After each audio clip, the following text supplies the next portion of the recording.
بسم اللہ الرحمن الرحیم۔ السلام علیکم رحمۃ اللہ وبرکاتہ۔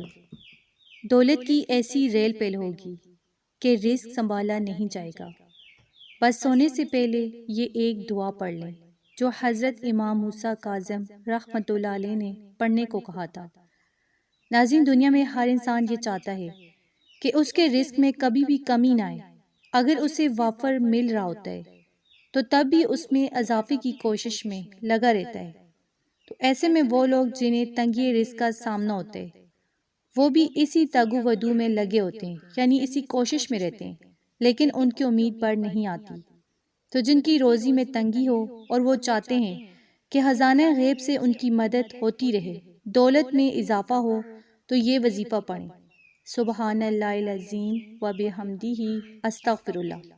روایت ہے کہ کسی نے حضرت امام موسیٰ کاظم رحمۃ اللہ علیہ سے اپنے کاموں کے بند ہونے کی شکایت کی اور کہا کہ جو کام کرتا ہوں اس میں فائدہ نہیں ہوتا، تو آپ رحمۃ اللہ علیہ نے فرمایا کہ صبح نماز فجر کے بعد 10 مرتبہ یہ دعا پڑھ لیا کرو، انشاءاللہ تمہارے لیے غیب سے مالی مدد پہنچے گی۔ تو آپ بھی یہ وظیفہ آج سے پڑھنا شروع کر دیں، آپ کے دن بھی بدل جائیں گے۔ رات کو سونے لگیں تو یہ کلمات پڑھ کر سوئیں، جتنا پڑھنا چاہیں، اور اپنے رزق اور دولت کے لیے اللہ پاک سے دعا مانگیں۔ انشاءاللہ صبح غیب سے رزق ملے گا، رزق ملنے کے اسباب پیدا ہوں گے، اور جو صبح یہ دعا یہ کلمات پڑھے گا تو اسے رات کو غیب سے رزق ملے گا یا رزق ملنے کے اسباب پیدا ہوں گے۔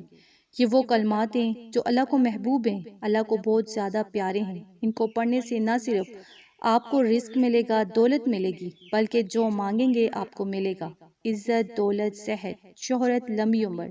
جو مانگیں گے ملے گا، گناہ معاف ہوں گے، دعائیں قبول ہوں گی، حاجات پوری ہوں گی، ہر مقصد پورا ہوگا، یعنی جس مقصد کے لیے پڑھیں گے وہ مقصد بھی پورا ہوگا۔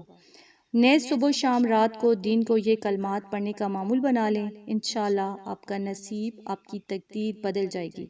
تو آپ اس عمل کو لازمی کریں، اسے شیئر کریں، ویڈیو کو لائک، چینل کو سبسکرائب کریں۔ جزاک اللہ۔